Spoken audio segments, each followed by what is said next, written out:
kulanti wacan oo wanaagsan daawadayaal Ramadaan Kareem ku soo dhawaada warka telefishinka caalamiga Live News Somali TV magacaygu waa Maxamuud Awas Daacad qodobada wararka waad caawaad ku daawan doontaan waxa ka mid noqon doona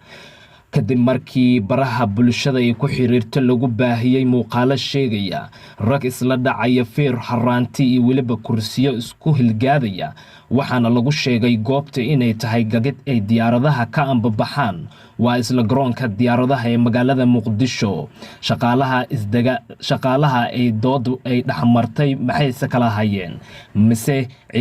ciidamada NISA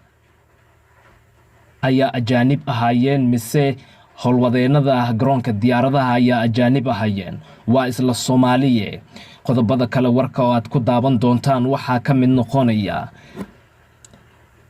mas'uuliyiin hore oo ka tirsanaa baarlamaanka Soomaaliya oo xilligan soo iibsanaya hub iyo gaadi dagaal iyo isla dirir rabaan ma dadka Soomaalida mise dawlada kale qodobada iyo kuwa kale ayaad warkayada kaga bogan doontaan daawada xilligan maxaase ku soo aadiyay Soomaaliya inay marto isqabqabsi siyaasadeed halka dawladaha caalamku ay aaminsan yihiin Soomaaliya inay hor u sii socotay ay sameysatay waji cusub balse ay xilligan dib ay u soo guranayso maxaasna ku soo beegay iyadoo lagu guda jiro bisha barakeysan ee Ramadaan inay dadka Soomaalida ay feer iyo haraanti waxyaabo kala duwan isla dhaco mise siyaasado kala duwan la soo candacoodo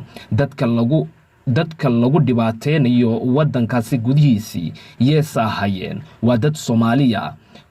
u diyaar garoowa qodobada iyo kuwa kale